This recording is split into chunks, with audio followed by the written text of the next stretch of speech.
Bonsoir à toutes et à tous, vous regardez Bienvenue en Ile-de-France sur le Figaro TV. Comme tous les jours, on ouvre cette émission avec une page de notre actualité. Notre dossier du jour est consacré à la vasque olympique, symbole des Jeux de Paris, qui fera son grand retour aux Tuileries, et ce dès le 23 juin et tous les étés jusqu'aux JO de Los Angeles. Le sujet avait soulevé des débats, tout comme d'autres. Dans le cadre de l'héritage des Jeux olympiques, le président de la République et Rachida Dati ont finalement tranché en faveur du retour de la vasque pour, je cite, faire revivre la magie des JO. Mathieu Lehanner, son designer, est en plateau avec nous et avec nos invités, on va discuter de ce retour de la vasque olympique très attendu. En culture, de l'amour, des larmes et de la poussière avec la pièce de Jean-Philippe Daguerre, Du charbon dans les veines, le portrait d'une époque et d'une région aussi fière que blessée en gris sur gris. De la conso avec le retour inattendu d'un jeu que vous connaissez tous, les Sims. On décrypte ce phénomène ensemble et on va voir, il y a des liens intéressants à faire notamment avec le pouvoir d'achat des Français.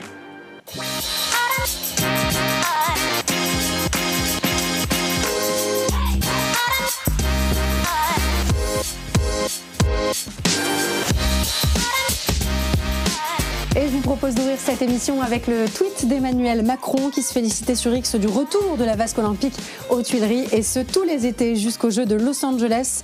De la fête de la musique à la fête du sport, un joli symbole et deux clins d'œil pour que Paris reste une fête. Vous voyez le tweet du président de la République. On va en parler bien sûr avec nos invités. Mathieu Lehanner, vous êtes designer notamment de cette magnifique vasque olympique et de la torche olympique. Vous étiez venu nous en parler en plateau. Christophe Decloux, vous êtes directeur général adjoint de Choose Paris Région en charge du tourisme, et David Chantrane, vous êtes historien. On va revenir aussi sur finalement les événements qui ont marqué l'histoire de Paris, ceux qui ont disparu, ceux qui sont restés dans notre paysage parisien. Mathieu Lehanner, on aimerait d'abord connaître votre émotion de voir ce grand retour, le retour de cette vasque olympique dans le paysage parisien, dans le ciel de Paris. Oui, je suis très heureux. Non, je suis très heureux et je trouve que le choix à la fin, d'abord d'avoir pu la remettre là où tout le monde l'avait découvert initialement, donc au cœur du jardin des Tuileries, et de trouver une sorte de... un en même temps. Un en même temps qui est sur une pérennisation, mais pas une pérennisation ad vitam aeternam. Ad vitam. Je trouve que c'est un assez bel équilibre. C'est vrai qu'il a fallu jongler, tout le monde n'était pas d'accord, ça soulevait des débats qui étaient moins vifs, par exemple, que ceux des anneaux sur la Tour Eiffel. J'aimerais quand même qu'on écoute un francilien, par exemple Stéphane Cros, qui s'est exprimé sur le sujet. Moi, la vasque, c'est vraiment associé aux Jeux Olympiques, donc il faut passer le flambeau à Los Angeles. À l'inverse du scintillement de la Tour Eiffel, où là, j'étais complètement pour le fait que ça continue, et ça continue encore. Bon, on voit que ça soulève des petites questions, il y a ceux qui étaient pour, il y a ceux qui étaient contre. Vous comprenez que ça ait pu faire débat, qu'on ne sache pas trop comment replacer cette vasque olympique, dans quel contexte, dans quel cadre, où, avec quels moyens? Je comprends absolument, d'autant que moi-même, j'étais pas le premier défenseur. C'est vrai? Ouais, absolument. Parce que... ça s'inscrit dans une périodicité particulière? Oui, il y avait ça, et puis on a vécu un moment très très fort. Les gens qui étaient là, ou ceux qui l'ont vu, mais à plus forte raison ceux qui ont vu les envols le soir aux Tuileries, à la fin il y avait 60-70 000 personnes. Ça va être compliqué de retrouver ça. Une espèce d'engouement, une sorte de magie, d'émotion, de larmes parfois, de chair de poule souvent, etc. Donc, on casse un peu ce mythe autour donc il y avait une partie de moi qui me disait c'est quand même pas mal d'avoir une sorte de monument, même si c'est un monument gonflable qui reste dans Paris. Et puis une autre partie qui me disait voilà, ça a été extraordinaire. On n'est pas toujours obligé d'essayer de faire durer ou perdurer l'extraordinaire. C'est pour ça que je trouve qu'à la fin l'équilibre est plutôt bien dans ce qui a été choisi. Anne Hidalgo, maire PS de Paris, est très heureuse également de ce grand retour. C'est une très très bonne nouvelle. La vasque fait partie intégrante de l'héritage des Jeux de Paris dont nous nous souviendrons à jamais. Dès l'été dernier, j'avais proposé au président de la République que la vasque conçue par Mathieu Lehanner puisse rester aux Tuileries et continue de nous faire rêver. On se rend compte que c'est pas un sujet simple que celui de l'héritage des Jeux. Les paroles politiques se félicitent évidemment de ce retour de la vasque aux Tuileries, mais on se rend compte que c'est pas si simple. Il faut trouver un juste équilibre. Enfin, déjà, nous, au niveau du tourisme, on est ravis de la voir à nouveau.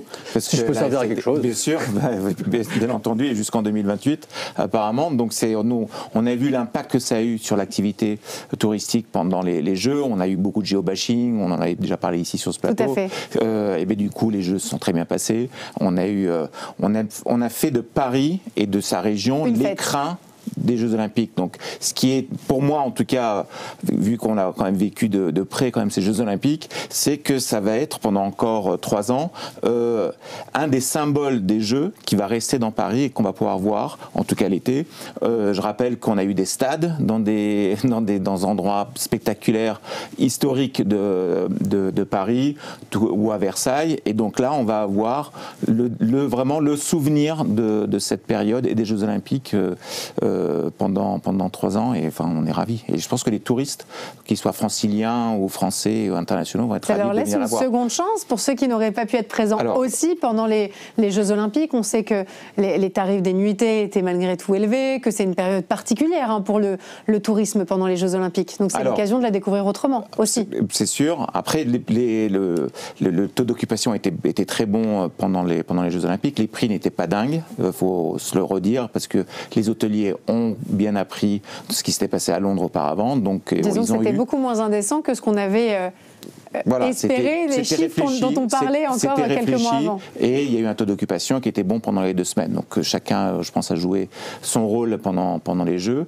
En ce qui concerne la vasque en particulier, pendant les Jeux, enfin, le soir à la montée de la vasque, il y avait, alors j'ai pas les chiffres du nombre de personnes qu'il y avait sur le parvis, mais c'était complètement dingue.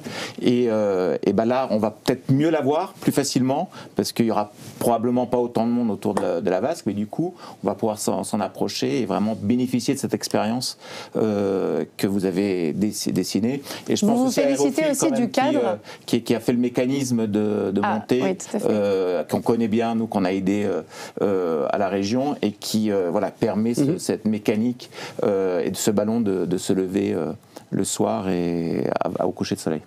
Avant de revenir sur les conditions dans lesquelles la vasque va revenir aux Tuileries, j'aimerais qu'on évoque très brièvement, parce qu'on va y revenir plus longuement tout à l'heure, le fait qu'en fait, on se rend compte que c'est écrit dans l'histoire de Paris d'avoir ces questionnements un peu existentiels sur la pérennisation ou non de certains objets, de certains monuments, de certains symboles. Ils sont nombreux d'ailleurs. On a tous en tête les différentes polémiques qui sont nées en 1887-89 lorsqu'il y a eu la construction de la Tour Eiffel. On se souvient évidemment du Trocadéro. On se souvient de différents lieux de Paris qui ont toujours été matière à des discussions, à des polémiques, à des débats, sans fin d'ailleurs. Parce que même encore aujourd'hui... On a eu chaud pour la Tour Eiffel par exemple. On a eu chaud, et puis finalement elle ne doit son salut, alors il y a d'autres raisons, mais au fait qu'elle soit devenue un ensemble de radio, effectivement, et notamment pendant la Première Guerre mondiale, ce qui était quand même le moment où on en a eu le plus besoin. Donc j'allais dire que avec le temps, les choses déjà s'insèrent mieux. On se souvient par exemple que Maupassant détestait la Tour Eiffel et qu'il voulait manger d'ailleurs tous les midis sur la Tour Eiffel. Alors on lui disait mais c'est quand même un peu paradoxal. Il dit non, c'est le seul endroit où je ne peux pas la voir. C'est génial, mais formidable. Ça dit tout finalement. Mais ça dit tout. Des polémiques qui peuvent être plus ou moins et ensuite, légitimes. Même si ça entre dans le paysage patrimonial, dans le paysage urbain et autres, il y a toujours aussi des questionnements sur le c'était mieux avant. Et le c'était mieux avant, bizarrement, il n'y a pas eu ce caractère-là sur les Jeux Olympiques. Parce que c'était l'événement unique, c'est ce que vous disiez tout à l'heure, très justement. L'événement unique fait que il y a une rencontre, il y a une expérience commune, etc. Il y a une magie quand même qui a opéré. Et c'est ce qu'on avait connu à d'autres reprises dans Paris, notamment pendant les expositions universelles. La question, c'était de savoir, est-ce qu'il faut conserver vraiment intégralement ce qui a été construit, ou au contraire, il faut que ça reste quelque chose d'éphémère. On se pose donc exactement les mêmes questions. C'est exactement la même chose. On y reviendra tout à l'heure, parce que c'est un sujet très intéressant. Mathieu Léonard, dans quelles conditions la vasque va-t-elle revenir aux Tuileries ? On en a parlé. On a parlé de cette temporalité, tous les étés, à partir de la fête de la musique jusqu'à la fête du sport, c'est de beaux symboles. Oui, c'est très bien. C'est plutôt une belle idée. Et puis la fête de la musique, c'est le premier jour de l'été. Tout à fait. Donc, et puis on a plutôt envie de voir un envol d'un objet comme celui-là, effectivement, pendant la période estivale qu'en plein automne. Donc non, la période, elle est parfaite. Donc ça marche bien, ça fonctionne. Comment est-ce qu'elle va être acheminée, réinstallée ? Est-ce qu'on va finalement assister au même processus que celui qui a été mis en place à l'occasion des Jeux Olympiques ? À peu de choses près, c'est le même processus que personne n'avait vraiment vu, parce que nous, on a commencé à s'installer dans le jardin des Tuileries début juillet. Alors Paris commençait un peu à se bloquer, mais enfin il y a quand même des gens qui passaient. Mais personne ne se doutait que c'était la vasque olympique. Et puis dans la nuit, volontairement, du 14 au 15 juillet, on gonfle le ballon, qui fait 22 mètres de diamètre, qui fait 30 mètres de haut. Incroyable. Un gros machin.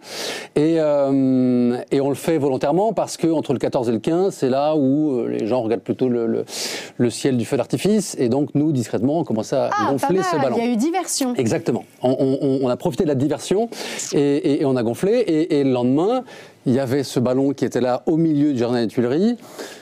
Et ce qui était assez beau, c'est que tout le monde le voyait, mais personne ne se doutait que c'était la vasque olympique. Ça ressemblait à tout sauf à une vasque olympique, donc on se disait ça fera partie effectivement de la cérémonie d'ouverture, mais on ne savait pas très bien comment. Et donc des mystères aussi qui ont permis de découvrir au moment opportun l'élévation de cette vasque dans le ciel de Paris. On se demandait si elle allait être réallumée. Ça, je pense que c'est un point positif, notamment pour les touristes. Finalement, on sait que oui, on sait qu'on va la retrouver dans des conditions très similaires. Il y a une chose qui va changer, c'est la couleur de la flamme, qui n'a pas le droit d'être de la même couleur que pendant les Jeux. D'ailleurs, on n'a pas tout à fait le droit de parler de flamme olympique. Pour justement, c'est vu avec le CIO, pour faire le distinguo avec la période des Jeux. Absolument, parce que ça, la période olympique est sacrée, sans vouloir utiliser ce mot, mais c'est la raison pour laquelle les anneaux aussi sont démontés, par exemple, de la Tour Eiffel, et donc le changement de couleur fait que ça devient un site, on va dire, touristique ou emblématique de la ville, tout à fait. Et qui est drôle parce que donc il ne va pas rester toute l'année. Donc il va faire l'été. Après, il va avoir une couleur. Alors pour le coup, je ne sais pas quelle couleur il sera. Moi, j'ai flamme blanche. Vous avez peut-être des infos que je n'ai pas encore. Flamme blanche et non jaune. Non, ça c'est des choses qu'on va affiner, tester entre maintenant et la fin. On avait testé effectivement le 14 septembre dernier bleu, blanc, rouge. D'accord. Donc ça faisait sens effectivement au moment de cette fête du sport. On ne va pas garder, à mon avis, le bleu, blanc, rouge à chaque envol, ce serait, à mon avis, un peu trop. Mais donc, on va affiner. Mais le CIO, à la fois, est un peu garant des codes et de la flamme, etc. C'est leur rôle, exactement. Et à la fois, ils sont très heureux qu'elle revienne et ils sont très heureux de cet héritage-là et ils sont plutôt ouverts. Donc, voilà, on va en... on aura peut-être des surprises. On aura peut-être des surprises, exactement. Les choses vont se mettre en place doucement. Exactement. On a le temps. On a le temps, mais c'est une chose qui ne s'installe pas non plus. La logistique comme est importante. Une flamme qui, on le rappelle, n'en est pas vraiment une, puisque c'est de la vapeur d'eau avec de la lumière projetée. J'essaie de faire simple. C'est un dispositif qui a été mis en place par EDF. Exactement. Un dispositif très ambitieux, innovant, qui consomme très peu d'énergie. C'est pas vraiment de la vapeur d'eau, parce que la vapeur d'eau, c'est chaud. C'est un brumisateur. C'est comme un brumisateur d'eau. Donc, c'est des toutes petites gouttes d'eau et de la lumière qui créent cet effet de flamme en mouvement. Et c'est incroyable comme ça marche. Moi, je trouve ça bluffant. À chaque fois que je l'ai vu, je me suis rendu compte à quel point c'était réussi et à quel point on était fiers aussi de pouvoir présenter ces innovations qui font aussi de cet événement qu'est l'élévation et de la vasque olympique quelque chose d'extrêmement moderne et de notre temps. J'aimerais qu'on s'arrête sur le coût de la remise en fonction du dispositif, 2,5 millions d'euros. Le coût en électricité quotidien est estimé à 6 € en moyenne. Qui paye ? Les Parisiens ? C'est pas moi. C'est pas non plus. Nous non plus. C'est incroyable, on se croirait dans un resto avec des amis. Tu peux m'avancer, s'il te plaît. donc on ne sait pas. C'est contribuable. Non, alors c'est pas moi qui gère les cordons de la bourse. Non, bien sûr, évidemment. Mais il y a un reliquat non négligeable du COJO. D'accord. COJOB, donc qui est lié à la billetterie, notamment. Exactement, lié à la billetterie, donc il y a plus de 25 ou 26 millions, mais je suis encore une fois pas le banquier de l'histoire. Mais c'est entre autres ce budget-là qui va permettre la remise en route. Ensuite, dans les montants qui sont annoncés, moi je ne sais même pas en plus très bien, c'est que EDF va rester partenaire parce qu'ils ont la technologie. Donc, il y a un cofinancement qui va être mis en place. Absolument. Donc on ne sait pas exactement ce que ça va coûter effectivement aux Parisiens et aux Franciliens. En tout cas, moi précisément, non. On creusera. Pendant les JO, elle avait tiré des centaines de milliers de visiteurs chaque jour durant l'été. 200 000 places environ ont été vendues. Alors ça, c'est uniquement des recettes de billetterie. On disait tout à l'heure que ça serait dans des proportions moindres. Mais est-ce que malgré tout, ça va avoir un impact concret, réel, direct sur le tourisme ? Ça va... Alors, déjà, premièrement, j'ai eu l'habitude de dire avant les Jeux Olympiques, à la presse en particulier anglo-saxonne, qu'est-ce que les Jeux Olympiques vont amener à Paris. Je leur disais, nous on fait déjà 50 millions, voire plus par an. C'est qu'est-ce que va amener Paris aux Jeux Olympiques. et dont j'en parlais tout à l'heure, les sites qui sont, je pense qu'on les verra une fois dans notre existence, et il n'y a pas beaucoup de villes qui vont pouvoir faire ce qu'on a fait. Très bien. Donc c'est pour ça que ça en devient des jeux vraiment uniques. Maintenant, on sait aussi chiffrer ce que ça a fait pendant la période olympique. On est à peu près à 7 millions de visiteurs qui sont venus pendant la période olympique, donc beaucoup d'internationaux, beaucoup d'Américains. On sait que les Américains, par exemple, sont très friands de Jeux olympiques. Donc ça, on en a eu quasiment 300 000 qui sont venus pendant cette période-là.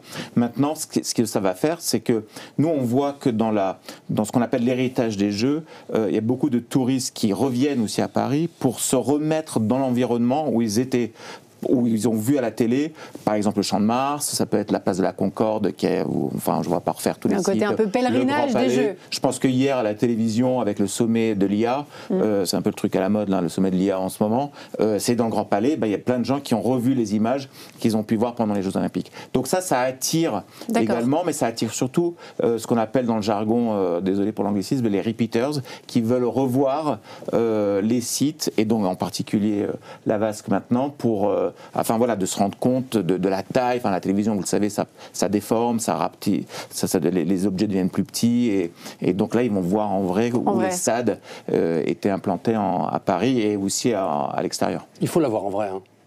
Non, c'est important, parce que c'est vrai que moi, ceux qui l'ont découvert... excellent directeur de la communication de la Vasque. Non, mais ceux qui l'ont découvert, la majorité des gens, à la télévision, en images, etc., sur les réseaux sociaux... Ça n'a rien à voir. Et qui l'ont vu en vrai... m'ont dit, et puis je l'ai vu, et ça m'a été témoigné de... C'est pas la même. C'est pas la même. Il y a une sorte d'échelle. L'écran, il est juste incroyable, c'est les Tuileries. Et c'est une énorme chose qui s'envole. Là, je pense que la façon dont on s'en est le mieux rendu compte, c'est au moment où Marie-Jo Perret, qui était diriner, l'embrasse. C'est deux géants, sens propre et figuré. C'est deux géants, et on voit qu'à côté de la Vasque olympique, ils sont... c'est toutes petites rikiki.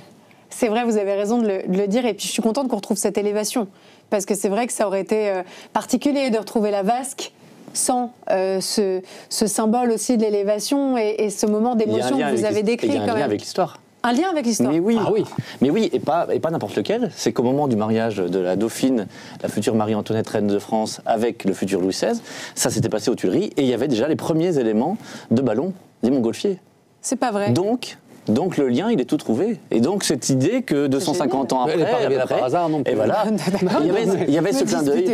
Et il y avait ce clin d'œil. Et ce clin d'œil, il est assez beau. Et effectivement, ça montre que on embrasse vraiment toute notre histoire et notre patrimoine, à la fois bâti et aussi pour des événements aussi festifs comme celui-ci. Il y a d'ailleurs un lien aussi avec le hangar Y. Oui, parce que c'est aussi un des lieux forts de... des objets volants. Exactement. mais c'est vrai, et vous le rappelez, c'est qu'en fait, c'est la première fois, et c'est en France que ça s'est passé, et effectivement aux Tuileries, entre Versailles et les Tuileries, etc., mais que des humains ont volé. C'est quand même quelque chose. On peut être un peu fier de ce truc-là. C'est-à-dire que, évidemment, les humains veulent voler depuis la caverne, sans doute. Et donc, la première fois qu'ils s'envolent, c'est ici. Donc, c'est sûr que la Vasque a aussi pris cette forme-là en souvenir et petite fierté de cette histoire.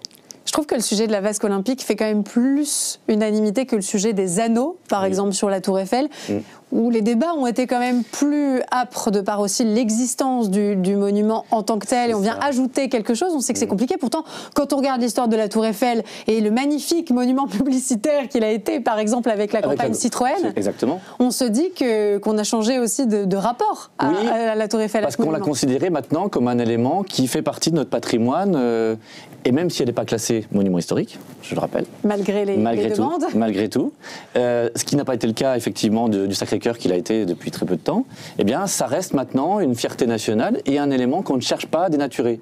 Alors après, il y a toutes les questions qui sont liées, effectivement, le fait que pour les Jeux ou pour les Paralympiques, il y avait cette exception qui avait été inscrite, mais il n'en demeure pas moins que ça reste un peu toujours sensible. Non, ça reste sensible. Pas forcément que ça dérange. Ça reste sensible à la Tour Eiffel.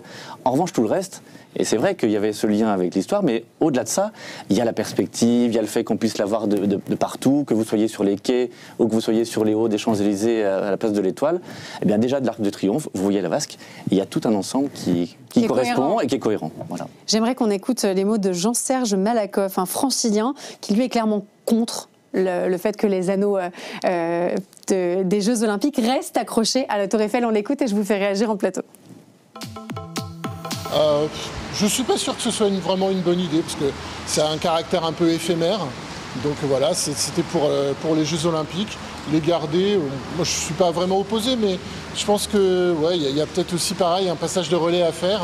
Et c'est peut-être pas forcément une bonne idée de les garder indéfiniment. Peut-être un petit peu pour que les gens puissent continuer de les voir, peut-être un mois, voilà. Mais après, je pense qu'il faut que ça s'arrête aussi. Dit-il avec un t-shirt Paris 2024. Mais on comprend.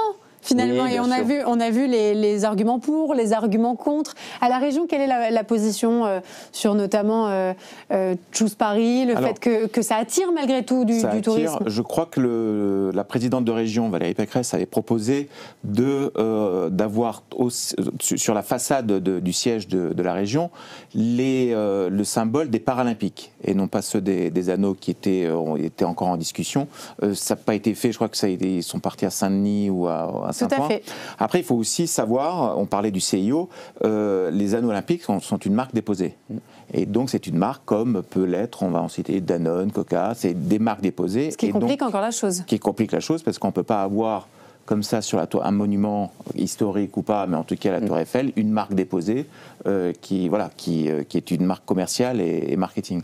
Donc ça, je pense que c'était la bonne idée, c'était qu'elle dure jusqu'à la fin de l'été et qu'ensuite elle soit transmise, qu'elle fasse son voyage vers Los Angeles.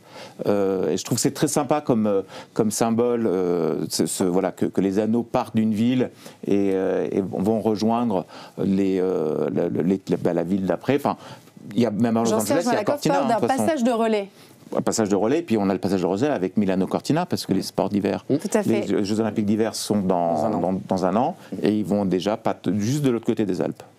On a de la chance quand même, hein. Oui, et puis on va revenir, et puis ils reviennent chez nous en 2030. Ça ne s'arrête plus.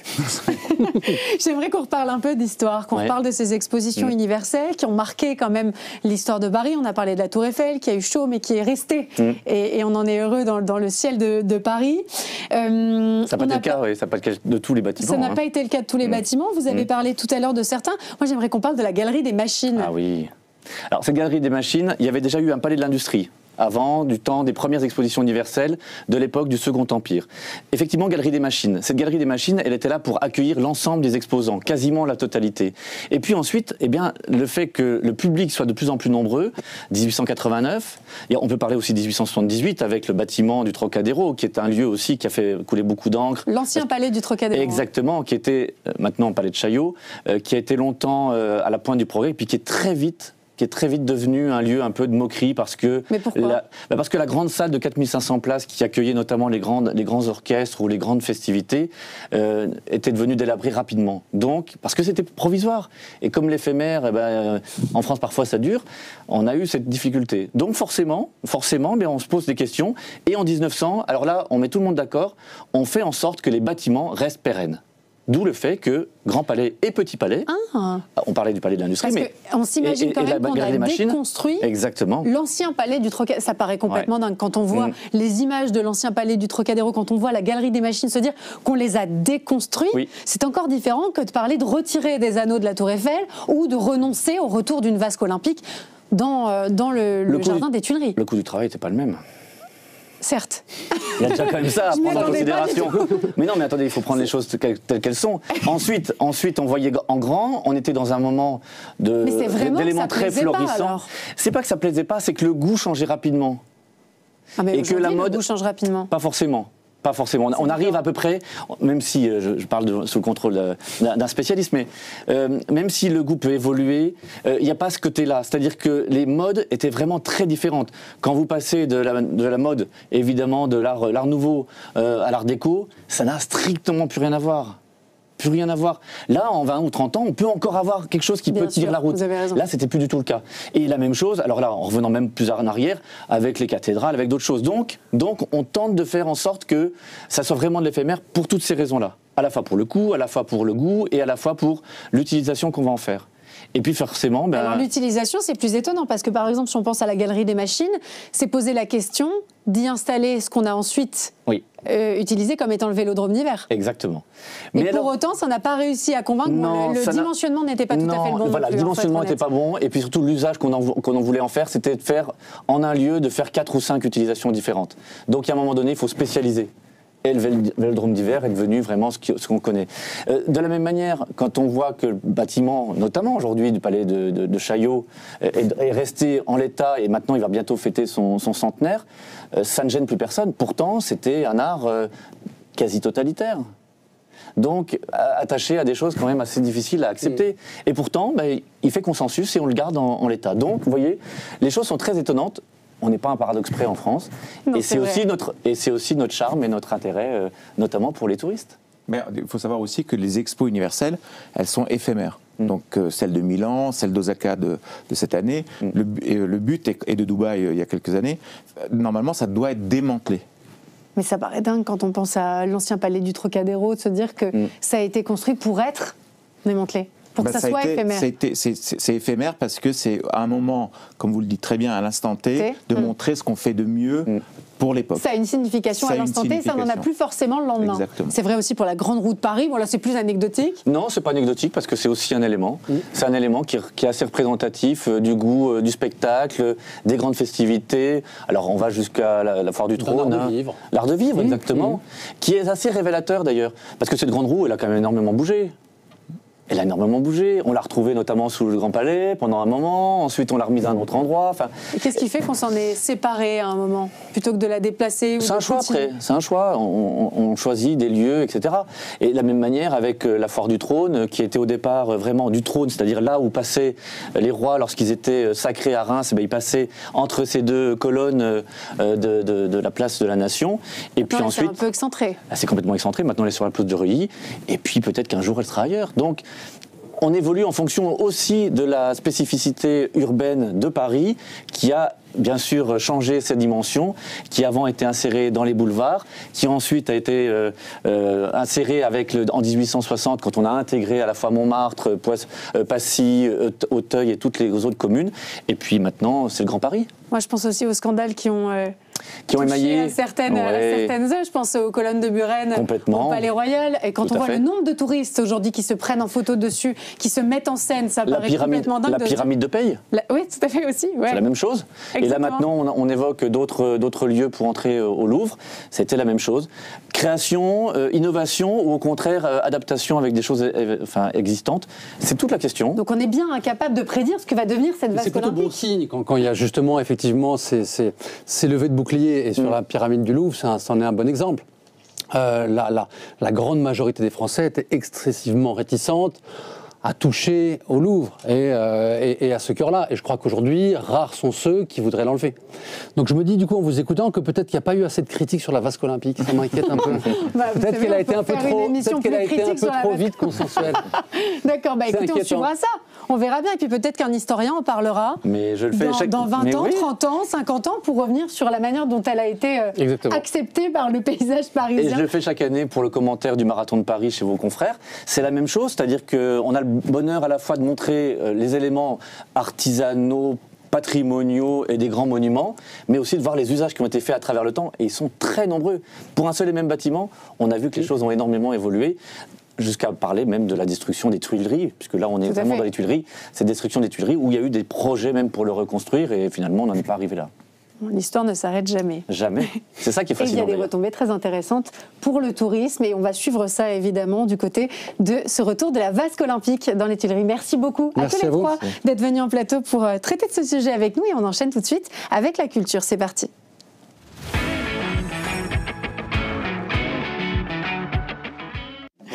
Après le succès de Adieu Monsieur Hoffmann, Le Petit Coiffeur, Le Voyage de Molière ou encore La Famille Ortiz, Jean-Philippe Daguerre revient avec du charbon dans les veines au théâtre Saint-Georges. Il nous dresse avec brio le portrait d'une époque sur fond de combat ouvrier, d'amitié, de féminisme et d'amour contrarié. On en parle dans un décor gris sur gris, celui d'un bassin minier. Je vous propose de regarder la bande-annonce ensemble. Mon père disait, c'est avec les fruits du hasard qu'on fait les meilleures compotes. Un pour tous, et tous pour un. Cette fourmilière, indestructible des gueules noires, toujours unie, quoi qu'il en soit, elle me bouleverse. C'est parce qu'ici c'est l'enfer qu'on fait comme si c'était le paradis. Chez les mineurs, la mort fait partie de nos vies. Si tu perds 50 fois, ça va tomber. La fille de Mourad va rejoindre l'orchestre. Hein? Je porte un pantalon et je joue de l'accordéon. Vous les aimez bien, vous, les bicots? Tu trimes 8 heures au fond avec un gars à tes côtés, il n'y a plus de cato, il n'y a plus de bico. Il y a juste des gueules noires. C'est bien plus qu'un frère. Et c'est pas une fille qui changera ça, même pas celle-ci. À nous les teutons, mon cher Sosten, mais avant on a un concert de jazz. Vous aimez ça, vous, le jazz? À nous le jazz!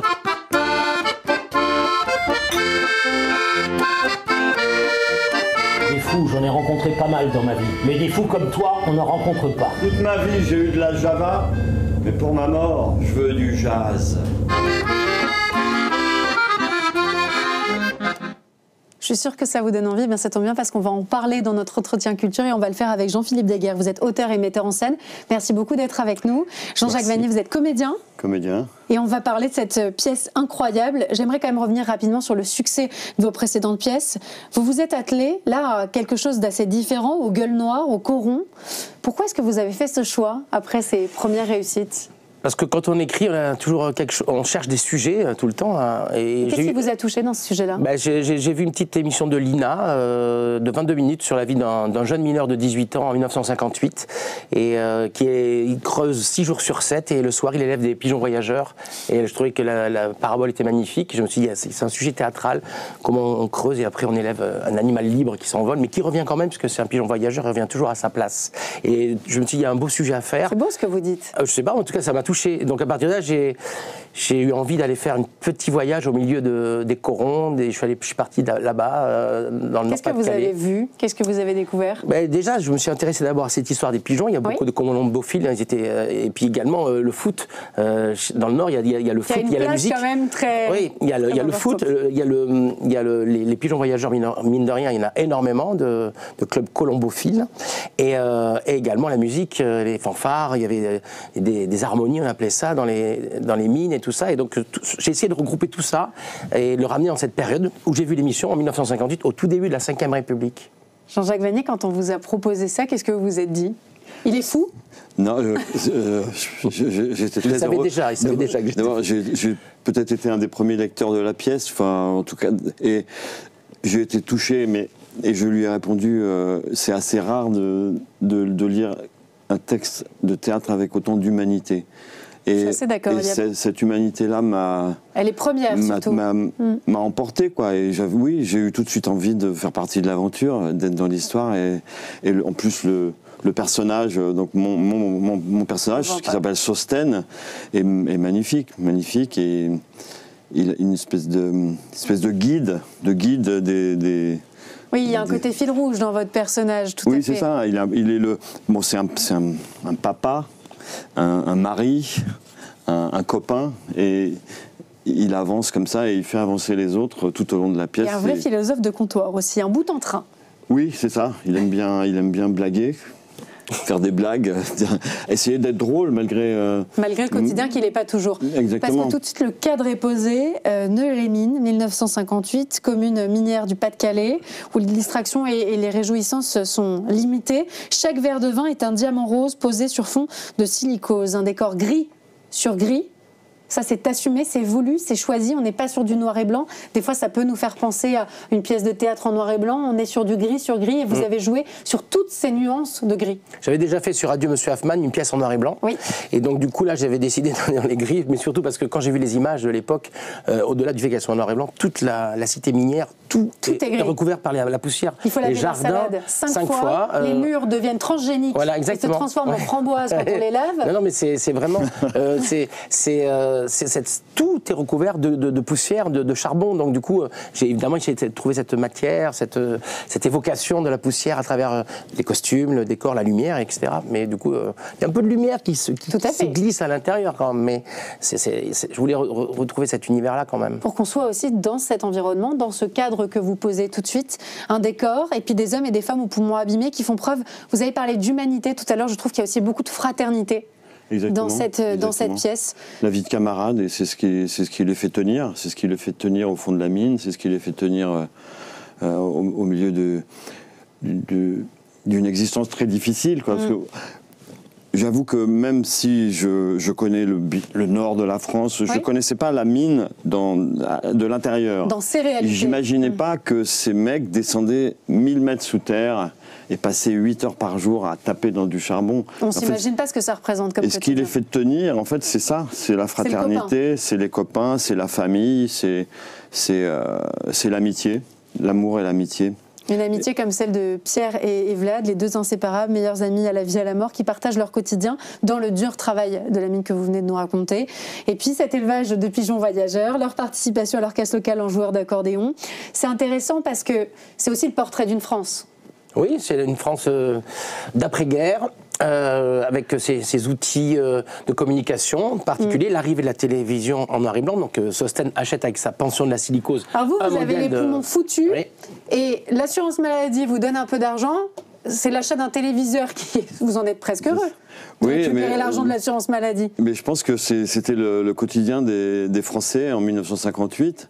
Moi, j'ai grandi, j'étais enfant en 1960. Mes parents m'ont acheté la première télé en noir et blanc, et les copains de mon père venaient regarder le foot à la maison. Et donc, nous, enfants, on regardait le foot avec les parents, tout simplement. Et c'est ce que Jean-Philippe a mis dans sa pièce, avec un événement particulier, la Coupe du Monde de football de 1958. D'où la nécessité d'avoir un téléviseur très très rapidement pour pouvoir la suivre. Oui. Puis c'est une espèce de fierté aussi pour celui qui achète la télé, d'avoir la télé chez lui, quoi. Parce que du coup, les copains viennent à la maison regarder le match. Exactement. Oui, puis là, c'est Coppa, le grand joueur de l'époque, c'est Raymond Coppa, Ballon d'Or, issu de Neux-les-Mines. Donc on va regarder le petit Coppa à la Coupe du Monde. Donc c'est le gamin de la cité qu'on vient regarder, de la cité minière, qu'on vient regarder à la télé. Suite, il y a quelque chose de grand. Voilà, c'est aussi ça qu'on regarde. On le voit pour de vrai à la télévision faire du football. Il y a un enjeu encore plus puissant, puisque c'est le gamin qu'on a élevé qui est devenu champion de France de football. Et une star internationale vedette de foot. On l'a vu avec Kylian Mbappé dans d'autres proportions, avec avec Bondy. Ah oui, mais quand on dit d'autres proportions, c'est que Coppa, c'est au XXe siècle, avant Platini, c'était la plus grande star. C'est la star. Les Ballons d'Or, il joue au Real Madrid, il termine, c'est vraiment la star mondiale. Donc c'est le Kylian Mbappé du XXe siècle. On n'oublie évidemment pas votre personnage, le personnage de Sosten que vous nous avez présenté tout à l'heure, qui est finalement presque le personnage principal de cette histoire. Il est hyper important. Oui. C'est un personnage sur lequel vous vous appuyez aussi pour construire l'histoire, qui rêve d'un avenir meilleur pour son fils, qui s'épanouit dans son rôle de philosophe de comptoir, qui est un joyeux luron, qui est le bon copain aussi, avec son bon copain Bartek. Exactement. Et la pièce est rythmée par ses visites médicales, puisque Sosten se rend régulièrement chez le médecin. Pour aller voir l'état de ses poumons. Exactement. Et pour voir son avancée vers l'issue fatale. Qui est masqué jusqu'au bout, comme ça, et qui est présenté avec, je trouve, beaucoup de pudeur, moi, je trouve. Beaucoup de pudeur, beaucoup de grâce. Oui, parce que je voulais quand même montrer une relation à la mort, philosophique aussi par rapport à la mort. Je voulais quelque chose soit gai. Est-ce qu'on a une autre relation à la mort quand on y est autant confronté dans son quotidien? Oui, je pense en tout cas, ils avaient une espérance de vie de moins de 50 ans, les mineurs, parce ils mouraient quasiment tous de la silicose, donc c'est comme un peuple sacrifié. C'est quoi la silicose exactement? C'est la maladie des poumons, c'est la maladie du charbon. D'accord. Et c'est comme s'ils étaient nés en sachant qu'ils allaient vivre moins longtemps que les autres. Donc il y a une façon d'appréhender la vie et la mort différente. Et moi je trouve ça assez facile. La vie à pleines dents. Exactement. Et du coup, il sait qu'il lui reste peu de temps, mais chaque journée est une journée de joie et de partage avec les autres. Souvent il trinque. Chaque jour est une journée de vie. Donc c'est aussi, je trouve assez beau. Chaque jour. Oui, et je trouve beau dans les milieux les plus durs de trouver chez les gens simples, un hommage aux ouvriers en général, aux milieux ouvriers aussi, avec une vie très dure en général et peu de temps pour être ensemble, pour profiter des loisirs, mais de mettre une belle valeur à chaque chose du quotidien. Vous parlez aussi d'amour, notamment quand Leïla entre dans la danse, jeune et jolie marocaine, qui vient bousculer l'équilibre fragile de ses deux compères. Je pense à Pierre et Vlad notamment, d'autant qu'on est dans un contexte quand même marqué par un racisme très important, un racisme qui flotte dans l'air, qui est là après des vagues successives d'immigration, et il y a un mépris qui est très violent, il y a quelque chose qui est là, qui est latent, qui est difficile, qui vient encore se surajouter à déjà cette vie dure dont vous nous parlez et que vous nous montrez. Ouais. Mais j'ai toujours été un peu ça m'a toujours questionné. Dans le 8e ciel, j'avais questionné ça aussi. Les vagues d'immigration ont énormément souffert les unes après les autres. Les Italiens ont été extrêmement... Enfin, il y avait un racisme énorme envers les Italiens, envers les Polonais. Mais je suis toujours choqué quand je vois ces vagues de racisme qu'ils ont subies, que les générations après soient capables de la reproduire sur les nouveaux arrivants étrangers. Et je pense qu'il y a un rapport aussi de religion aussi. Hein. Je pense que c'est au-delà. Il y a la religion catholique, la religion musulmane, en tout cas dans l'histoire. Je n'ai pas fait une pièce là-dessus, mais j'ai fait une pièce sur les a priori. Et notamment sur le fait que chez les gueules noires, on a tous la gueule noire. Et à un moment, il n'y a plus les Italiens, les Polonais ou les Marocains. On est tous des gueules noires. Et à partir de là, on souffre ensemble et on vit ensemble. Sans compter que ceux qui descendent le plus bas et ceux qui passent le plus de temps au fond des mines sont souvent ou polonais ou marocains. On a été chercher l'histoire, toute l'immigration de notre histoire du XXe siècle, c'est parce qu'on a eu besoin de main-d'œuvre dans tous nos éléments, pour faire des routes, pour ramasser des poubelles, pour s'occuper de nos vieux et pour creuser le charbon. Donc c'est quand même, je suis désolé de le dire, une des raisons pour lesquelles on a fait appel énormément à cette immigration-là. C'est aussi une pièce sur le déterminisme social qui enferme les hommes et les femmes et qui leur permet aussi, malgré tout, d'avoir un cadre connu de vie, une sorte de bulle dans laquelle ils savent qu'ils vont évoluer. C'est assez particulier quand même. Il y a un côté presque huis clos. Oui, on a Raymond Kopa, l'ancien mineur, qui lui a réussi à sortir de ce déterminisme social et à s'élever grâce au football, comme ça arrive encore aujourd'hui. C'est peut-être aussi pour ça que le football est autant suivi, parce qu'il y a une voie d'échappatoire, il y a quelque chose qui peut nous aider à nous extraire de cette condition. Et elle est liée aussi à la fierté, là, dans le cas de la mine, c'est-à-dire la fierté d'être mineur. C'est paradoxal quand on y réfléchit, quand on a une vie aussi dure, et pour autant il y a une fierté absolument inébranlable. Parce qu'elle est due à la considération qu'avaient les gens pour eux. Les mineurs étaient très considérés par le peuple français, par qui que ce soit, parce que ce sont les gens qui chauffaient la France. On ne pouvait pas faire sans les mineurs. Oui, et puis ils ont mené les plus grandes luttes de conditions ouvrières, c'est-à-dire que toutes les lois sur le travail du XXe siècle, la plupart partent des syndicats des mines, qui ont fait des grèves très longues, et ils étaient nourris, les Français les accueillaient dans les villes, ils leur donnaient à manger, leur donnaient de l'argent. C'est aussi, je voulais questionner ce rapport de considération. On est dans une société actuellement où on le voit bien avec tout ce qui s'est passé avec les élections, cette espèce de sensation entre la province et Paris d'un grand creux, comme si les gens ne se rencontrent plus. Et je trouve que le problème d'aujourd'hui, qu'il faut, à mon avis, pour les puissants et ceux qui ont les clés en entreprise, en politique, etc., c'est vraiment réfléchir à la considération des autres. Est-ce que je pense que les mineurs, c'est considéré assez similaire à celui qu'on observe du côté des agriculteurs? Oui, exactement. Parce qu'on a vu que quand les agriculteurs ont donné de la voix, il y a eu un soutien. Il y a eu un soutien. La population. Pourquoi il y a un soutien? Parce que tout d'un coup, ces gens-là, ou les gilets jaunes, sans parler des gilets jaunes pas, ce sont des gens qui sont dans des solitudes extrêmes. Oui. Et ils souffrent, et ils se retrouvent sur un rond-point à 6h du mat, à boire un café ensemble, et à faire ce qu'ils peuvent ou ne pas faire. Ils ont tout d'un coup une relation humaine avec quelqu'un d'autre. Donc on sort d'une solitude. Il y a une considération de celui qui va faire le café, qui va lui tendre ce café.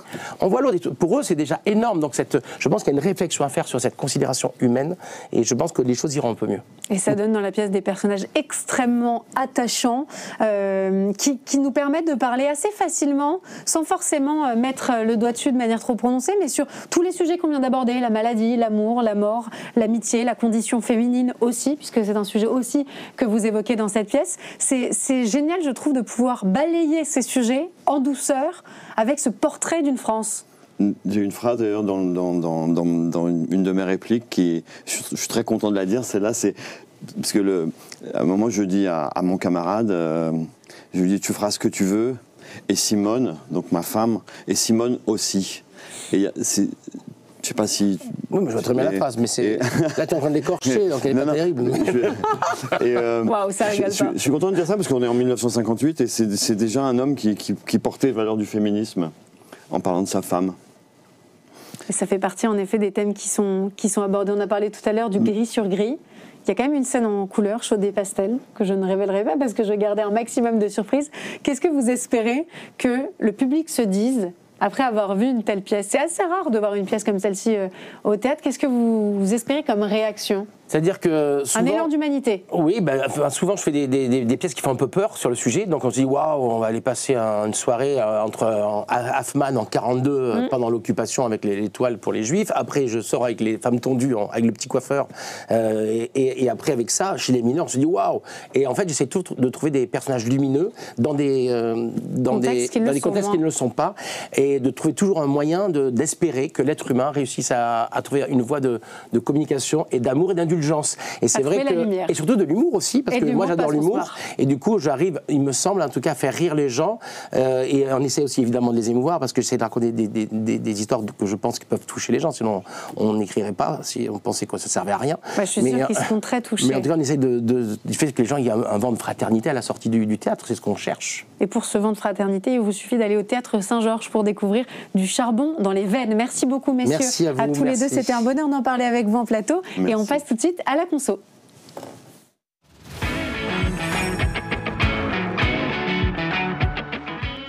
Aujourd'hui en conso, on vous parle de cette tendance inattendue, les Sims. Enfin, pas si inattendue que ça, parce que si on regarde, ça fait 25 ans que ça existe et le succès est toujours au rendez-vous. Les petits personnages surmontés d'un losange vert séduisent de plus en plus de joueurs qui s'offrent la vie qu'ils ne peuvent pas vraiment avoir dans la réalité. On va en parler avec Clara Hidalgo. Vous êtes journaliste web pour Le Figaro. Vous avez réalisé un papier sur le sujet. Comment est-ce que vous avez découvert cette passion pour les Sims? Parce que moi, j'avais l'impression que ça s'était un peu éteint. Vous m'avez confirmé que non, depuis la création, les Sims, on le vend en poupe, ça s'arrête pas.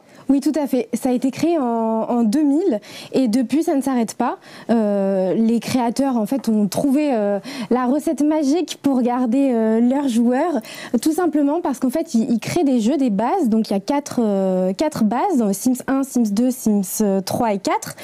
Et ils ont créé des extensions. Donc, en fait, on peut rajouter des nouvelles formules de jeu sur des thématiques différentes comme l'amour, la mort, toujours des thématiques très réelles qui parlent sur la société. Donc en fait, les joueurs ne s'ennuient pas. Oui, parce que justement, la promesse initiale du jeu, c'est une projection humoristique et décalée de la réalité. Ça veut dire ce que ça veut dire. Finalement, ça nous permet d'avoir accès à un monde qui est proche du nôtre, mais où on a quand même vachement les commandes. Oui, tout à fait. En fait, le jeu, concrètement, il permet aux joueurs de créer des personnages, donc le physique, le caractère, etc., mais aussi de créer sa maison, de la décorer et ensuite de faire naître des relations entre son personnage et d'autres personnages qu'il a créés ou qui ont été créés par l'ordinateur. Donc, tout est possible par rapport à la réalité ou tout peut être imaginaire. Par exemple, les utilisateurs peuvent créer un personnage vampire, sirène. Donc ça fait appel beaucoup à l'imagination du joueur, ce qui doit plaire certainement. En tout cas, ce qui a plu aux personnes que j'ai interrogées pour faire mon article. Et les résultats sont là, 5 milliards de bénéfices, un succès énorme. On peut quand même expliquer qu'il y a un univers, un langage, des intonations, une monnaie aussi. Finalement, on est propulsé dans un monde parallèle qui a ses codes. Oui, tout à fait. Et ça marche aussi. Hein. Ça séduit. Comme vous l'avez dit, il y a une langue qui s'appelle le Simlish, par exemple. Vous le parlez ? Alors non, mais je sais dire bonjour. Bonjour, ça se dit soul. Soul, d'accord. Et certains joueurs ont appris certaines intonations et j'ai même discuté avec un puriste du jeu qui a appris à jouer à la guitare les musiques du jeu. C'est pas vrai. Et les créateurs sont très forts parce qu'ils ont même créé des musiques en partenariat avec des pop stars comme Katy Perry il y a quelques années. Il y a aussi la monnaie qui s'appelle Simouf. Ah si, c'est vous qui avez juste, c'est sûr. Moi, c'est de mémoire, donc... Et en fait, les utilisateurs peuvent tricher pour devenir plus riches parce que ça permet d'avoir une plus belle maison et donc de construire sa vie rêvée. Donc il y a certains petits codes de triche qui sont beaucoup utilisés et disponibles sur Internet. Moi, je faisais ça sur Animal Crossing avec la Nintendo. Je remontais dans le temps, je changeais la date et je revenais avec un pactole. Justement, le pactole, c'est très intéressant parce que vous l'avez très justement dit, ça permet de simuler une sorte de vie rêvée où on peut s'offrir la maison de ses rêves, où on peut consommer ce dont on a envie, où finalement on s'offre peut-être ce qu'on ne peut pas avoir dans la vraie vie. Oui, alors dans le jeu, tout doit s'acheter, donc il faut de la monnaie. Quand on crée un personnage, il a un fonds de base, mais il faut gagner de l'argent. Donc son personnage doit travailler pour gagner de l'argent, mais forcément il y a des gens qui sont un peu plus impatients et qui décident de mettre les codes de triche et devenir plus riches plus rapidement. Mais on le voit dans la manière dont certains construisent leur trajectoire sur ce jeu. Il y a une question quand même d'opulence, de réussite sociale, peut-être pour contrer aussi un pouvoir d'achat qui n'est pas toujours au rendez-vous du côté des Parisiens, des Franciliens, en tout cas qui se contractent. Oui, tout à fait. C'est un remède anti-frustration. Tout à fait. Moi, je le vois comme ça. Oui, c'est clair que ça peut être comme dans les films. Moi, c'est ce que les joueurs m'ont confié. Ils se créent leur vie de rêve, mais parfois c'est un peu plus vicieux parce que ils font aussi, naître leur idée un peu plus sadique, comme ils me l'ont dit. C'est un effet défouloir. Alors ça, c'est complètement dingue. Tout à fait. Alors moi, j'ai parlé avec des utilisateurs qui se créent tout un univers autour d'un personnage qui aurait fugué de sa maison, de son foyer familial pour rejoindre un squat. Donc tout est possible, tout fait appel à l'imagination. Et j'ai une autre joueuse qui m'a aussi confié avec une amie qu'elle testait les limites du jeu. Par exemple, en abandonnant des bébés. Dans la piscine.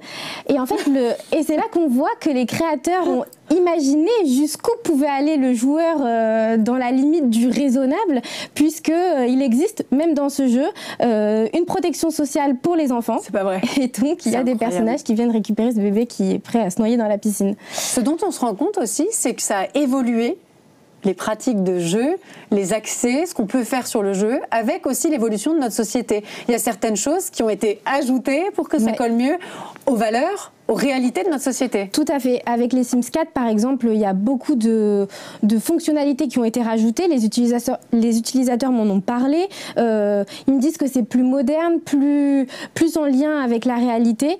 Et donc, je pense que ça aussi, ça participe du fait que les gens continuent à jouer parce qu'ils se reconnaissent là-dedans, qu'ils peuvent s'éclater tout simplement. Alors, on joue en famille.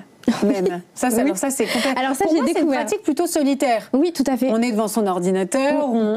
Finalement, c'est une pratique un peu plus geek. Tout à fait. Et en fait, pas du tout. Non. Alors, pour expliquer aux téléspectateurs qui n'ont peut-être pas lu l'article, en fait, j'ai discuté avec des joueurs qui décident de se lancer des défis. Donc, ils sont à 4 autour d'une table, chacun sur son ordinateur. Donc, la scène est un peu amusante. Ça fait très peur. Voilà. Et se lancent des défis. Donc, chacun sur sa ville, sa maison, doivent réaliser le défi. Par exemple, reproduire dans sa maison une déco style Père Noël.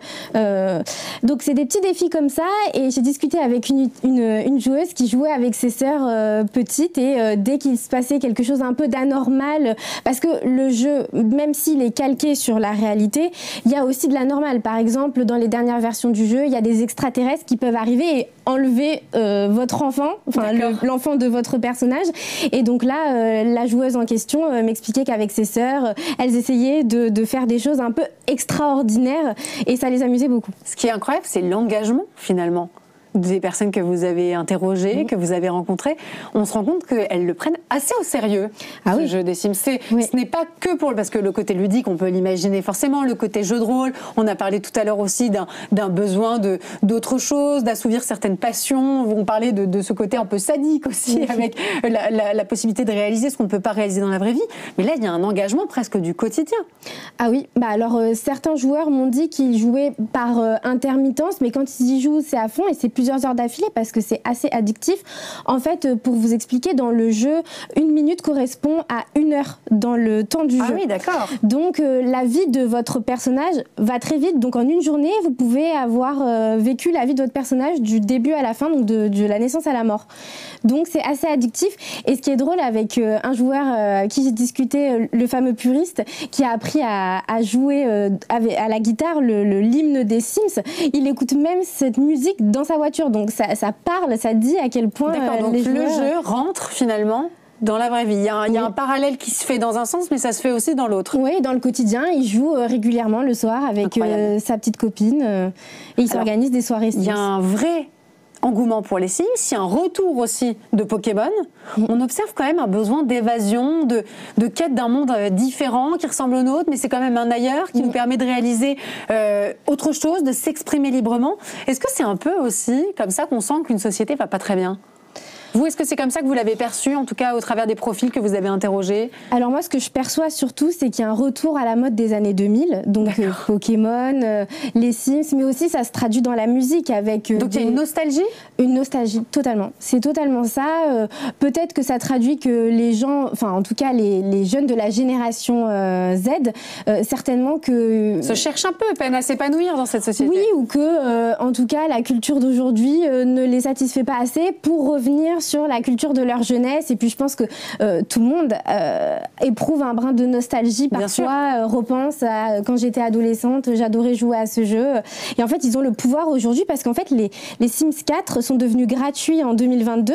Et ça a redonné un élan. Ça a remis quand même un petit peu donc les gens se sont rappelés, ah mais en fait, je joue à ce jeu, c'était plutôt sympa, donc pourquoi pas retenter l'expérience. Bon, on va voir si on s'y remet, Clara. Merci beaucoup, Clara Hidalgo, d'être venue nous en parler aujourd'hui dans l'émission. On rappelle que vous avez écrit un papier sur le sujet qu'on vous invite à découvrir parce qu'il est passionnant, il est bourré de témoignages hyper intéressants. Merci beaucoup d'être venu en plateau nous parler de cette mode des Sims. Et moi, je vous dis à demain, même lieu, même heure, toujours sur Canal 34 de la TNT. Bonne soirée.